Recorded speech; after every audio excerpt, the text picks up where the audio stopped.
শেখ হাসিনার ওপর আল্লাহর গজব পড়েছে বলছেন দুলু। ছাত্রলীগ যুবলীগ থেকে পুলিশ বাহিনী তৈরি করেছিলেন হাসিনা। এদিকে সাবেক প্রধান বিচারপতি ওবায়দুল হাসান বলছেন, ঢাকায় আছি, দেশ ছেড়ে যায়নি। জানাবো সোহেল তাজকে যে কারণে ধমক দেন শেখ হাসিনা। এবং সর্বশেষ জানাবো বন্যায় ফেনী নোয়াখালীর 90% বেশি মানুষ ক্ষতিগ্রস্ত। এতক্ষণ শুনছিলেন সংবাদ শিরোনাম, এবার বিস্তারিত। তবে তার আগে অনুরোধ থাকবে আমাদের চ্যানেলটি সাবস্ক্রাইব করে বেল আইকনটি ক্লিক করুন। শেখ হাসিনার উপর আল্লাহর গজব পড়েছে বলছেন দুলু।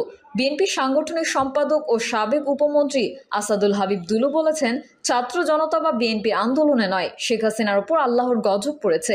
সেই গজবে হাসিনা পালিয়ে গেছে। ছাত্র জনতা বা বিএনপি আন্দোলন ছিল সেই গজবের ওসিলা মাত্র।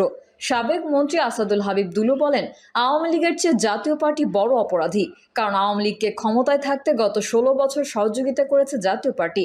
তিনি আরও বলেন, বিএনপি ক্ষমতায় গেলে বৈষম্য বিরোধী আন্দোলনে যারা শহীদ হয়েছেন তাদের রাষ্ট্রীয়ভাবে শহীদ ঘোষণা সহ বীরের মর্যাদা দেওয়া হবে। ছাত্রলীগ যুবলীগ থেকে পুলিশ বাহিনী তৈরি করেছিলেন হাসিনা। শেখ হাসিনা জানতেন, ন্যায়ের বিচার হলে তিনি হেরে যাবেন। প্রশাসন ও আইন শৃঙ্খলা রক্ষা বাহিনী যদি নিরপেক্ষ হয়, শেখ হাসিনা আর ক্ষমতায় থাকবে না। তাই তিনি ছাত্রলীগ ও যুবলীগ থেকে বেছে বেছে পুলিশ বাহিনী তৈরি করেছিলেন। এদের দিয়ে আইন শৃঙ্খলা রক্ষা বাহিনী তৈরি করেছিলেন তিনি। শেখ হাসিনা ছিলেন নরকের শাসক। মঙ্গলবার কুমিল্লার ব্রাহ্মণপাড়া উপজেলার বাগড়া ঈদগাহ মাঠে বন্যার্তদের উপহার সামগ্রী বিতরণ অনুষ্ঠানে প্রধান অতিথির বক্তব্যে এসব কথা বলেন বিএনপির সিনিয়র যুগ্ম মহাসচিব রুহুল কবির রিজভী। এই শাসনের যাতে পুনরাবৃত্তি না হয় সেই কাজের প্রত্যয়ে রিজভী বলেন, আপনারা যদি কোনো অপরাধীকে দেখেন তাকে আটক করে পুলিশের হাতে তুলে দিন। আমরা আইনের শাসনের জন্য এই কথা বলছি। যদি কেউ অপরাধী হয়ে থাকে তার নামে মামলা করবেন, তবে কোনো নিরপরাধ ব্যক্তির নামে মামলা করবেন না। এটা সবচেয়ে বড় গুনাহ। অনেক সাধারণ মানুষ আছেন আওয়ামী লীগে, তাদের নামে মামলা করবেন না। যারা গুন্ডামি, সন্ত্রাসী ও মানুষের বাড়িঘর দখল করেছে তাদের বিরুদ্ধে আপনারা ব্যবস্থা নেবেন। দেশের পূর্বাঞ্চলের ভয়াবহ বন্যাকে ভারতের তৈরি কৃত্রিম সংকট বলে মন্তব্য করে বিএনপির জ্যেষ্ঠ এই নেতা আরও বলেন, আমরা এখন স্বস্তিতে নিঃশ্বাস নিতে পারি। এখন শেখ হাসিনা নেই, শেখ হাসিনার তাণ্ডবও নেই, শেখ হাসিনার পুলিশ নেই, শেখ হাসিনার সেই গোয়েন্দা পুলিশ নেই। কিছুটা মুক্ত নিঃশ্বাস নিয়ে আপনাদের কাছে নির্ভয়ে আসতে পারছি। বিএনপির অঙ্গ সংগঠনের নেতাকর্মীরা কেউই কিন্তু বসে নেই। বন্যার্ত মানুষের জন্য আজকে দেশের বিভিন্ন প্রান্ত থেকে কুড়িগ্রাম, দিনাজপুর, সাতক্ষীরা থেকে ত্রাণ নিয়ে ছুটে আসছে মানুষ। এক অভূতপূর্ব সংহতি দেখছে বাংলাদেশ। তিনি বলেন, এতদিন এই ধরনের কর্মকাণ্ড ও একত্র হওয়ার সুযোগ ছিল না।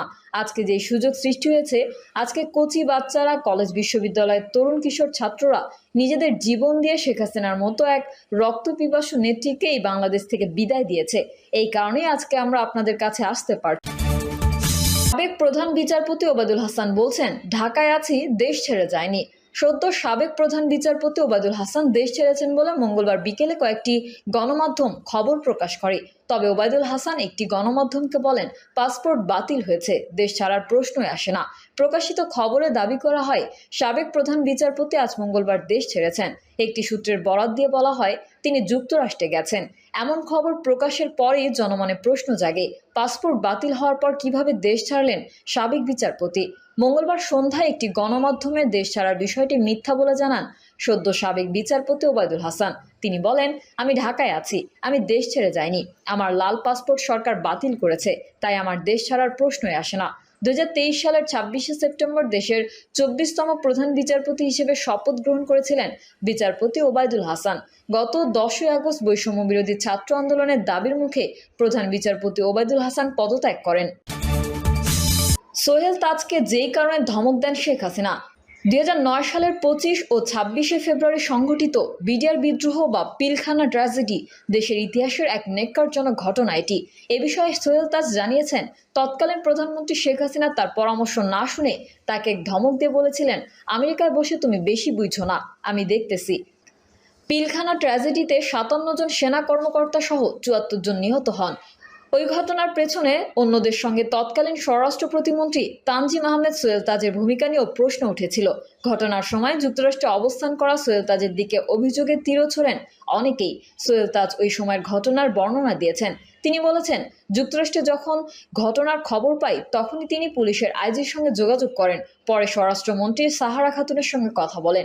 এক পর্যায়ে কথা বলেন প্রধানমন্ত্রী শেখ হাসিনার সঙ্গে। তৎকালীন প্রধানমন্ত্রী তার পরামর্শ না শুনে তাকে ধমক দিয়ে বলেছিলেন, আমেরিকায় বসে তুমি বেশি বুঝছো না, আমি দেখতেছি। বিডিআর বিদ্রোহের নেপথ্যে কি ছিল এই প্রশ্নের জবাবে তিনি বলেন, মন্ত্রী থাকাকালীনই আমি কিছু দেখিনি, কিছুই টের পেতাম না।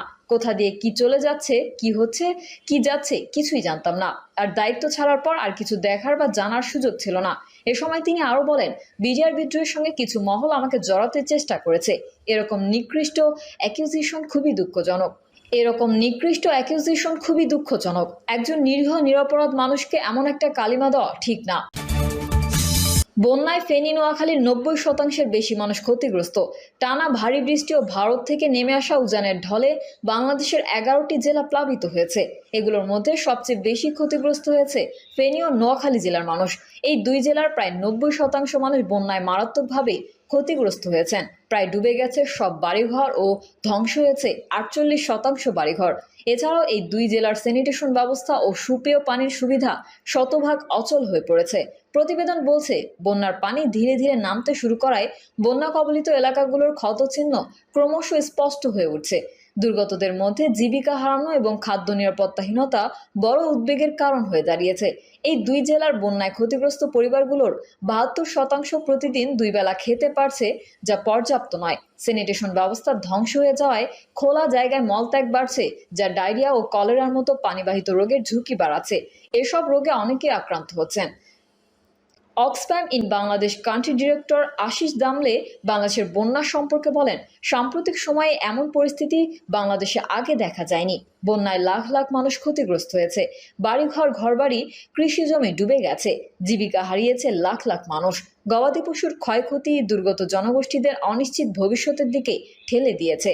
গত 20 আগস্ট থেকে শুরু হওয়া এই বন্যায় ফেনী, নোয়াখালী, কুমিল্লা, চট্টগ্রাম ও সিলেট সহ 11 জেলার বিশাল অংশ পানির নিচে তলিয়ে গেছে। বাস্তুচ্যুত হয়েছে 5 লাখেরও বেশি মানুষ এবং প্রায় 58 লাখ মানুষ সরাসরি ক্ষতিগ্রস্ত হয়েছে অবকাঠামো, বাড়িঘর, কৃষি ও মৎস্য খাত। এসব ক্ষয়ক্ষতি কাটিয়ে উঠতে দুর্গত জনগোষ্ঠীদের জরুরি ও ধারাবাহিক মানবিক সহায়তা প্রয়োজন। বিশেষ করে দুর্গত জনগোষ্ঠীদের জন্য জরুরিভাবে বিশুদ্ধ খাবার পানি, নগদ অর্থ সহায়তা, খাদ্য ও স্বাস্থ্য সুরক্ষা সামগ্রীর প্রয়োজন। মধ্যমেয়াদে ঘরবাড়ি মেরামত, পানি ও স্যানিটেশন ব্যবস্থা পুনরুদ্ধার এবং খাদ্য উৎপাদনে কৃষি উপকরণ সরবরাহ এবং দীর্ঘমেয়াদে ক্ষতিগ্রস্তদের পুনর্বাসন ও টেকসই সমাধানে ওয়াশ সুবিধা নিশ্চিত করা, কমিউনিটি আশ্রয়কেন্দ্র নির্মাণ এবং আয়মূলক কার্যক্রম প্রচার করা জরুরি। প্রিয় দর্শক, এই ছিল এখনকার সর্বশেষ সংবাদ।